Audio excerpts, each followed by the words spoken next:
Sabana. Are you ready? Kicau, kicau, kicau mania.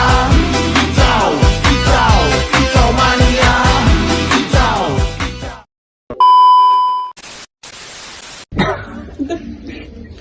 Assalamualaikum warahmatullahi wabarakatuh. Perkenalkan, kami dari kelompok 4 ingin menjelaskan biografi tentang Sunan Giri. Bersama saya di sini Saskia Rihadatul Aish, absen 31. Saya Lailia Ramanda Effendi, absen 16. Saya Royan Abdillahi, absen 30. Saya Satria Yudhistira, absen 32. Selamat menonton.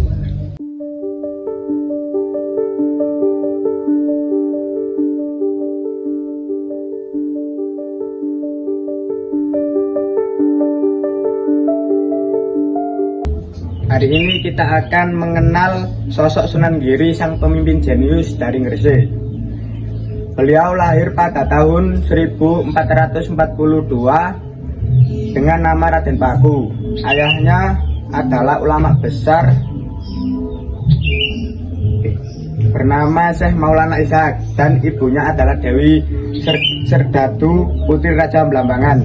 Namun masa kecilnya penuh dengan keajaiban. Karena konflik politik, bayi Raden Paku dihanyutkan ke laut dalam sebuah peti kayu hingga ditemukan oleh awak kapal milik Nyai Ageng Pinati, seorang saudagar kaya. Ia kemudian diberi nama Jaka Samudra. Meski tumbuh sebagai anak angkat di tengah keluarga kaya, Jaka Samudra tidak manja. Ia tumbuh menjadi pemuda yang cerdas, memiliki fisik yang kuat dan hati yang sangat lembut. Dari sini kita belajar bahwa dimanapun kita berada, karakter dan ketakwaanlah yang akan menentukan masa depan kita.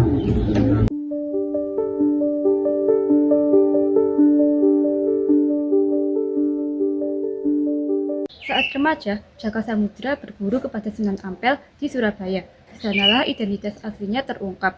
Sunan Ampel menyadari bahwa Jaka Samudra merupakan putra dari Syekh Maulana Ishak, lalu memberinya gelar Raden Paku atau Muhammad Ainul Yakin.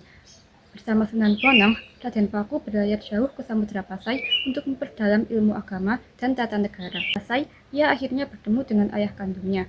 Sebelum kembali ke Jawa untuk berdakwah, ayahnya memberikan sebuah kantong berisi tanah dan berpesan, bangunlah pesantren di tempat yang tanahnya sama dengan tanah ini. Perjalanan pulang ini bukan sekadar perjalanan fisik, melainkan juga perjalanan spiritual.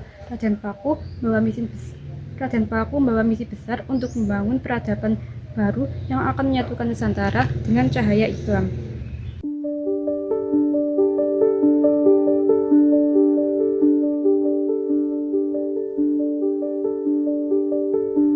Raden Paku akhirnya menemukan tempat yang cocok di sebuah bukit di Gresik dan mendirikan pesantren Giri pada tahun 1487. Karena letaknya di sebuah bukit atau gunung, beliau pun dipanggil Sunan Giri. Namun Giri bukanlah tempat untuk sekedar mengaji.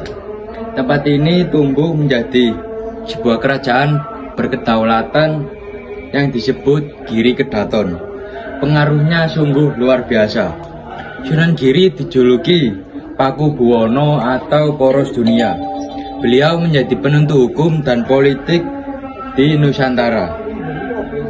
Bahkan raja-raja di Kesultanan Demak dan kerajaan di Maluku seperti Ternate dan Tidore merasa belum sah jika belum mendapatkan restu atau serban dari Sunan Giri.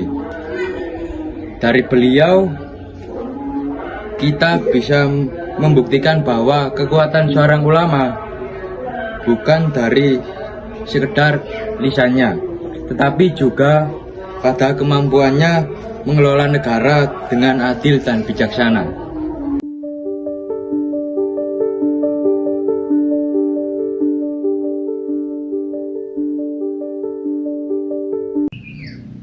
Meski menjadi pemimpin besar, Sunan Giri sangatlah rendah hati dan kreatif.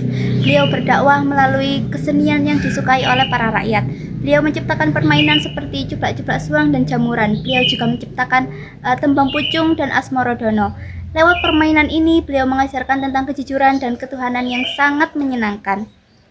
Beliau mengajarkan kita bahwa Islam adalah agama yang membangun peradaban, menghargai budaya, dan mengutamakan pendidikan. Sunan Giri wafat pada tahun 1506. Hingga saat ini, makamnya di Perbukitan Giri masih sangat ramai dikunjungi sebagai bentuk penghormatan atas jasanya menyatukan Nusantara. Semoga kita bisa meneladani semangat beliau dalam berkarya dan berdakwah.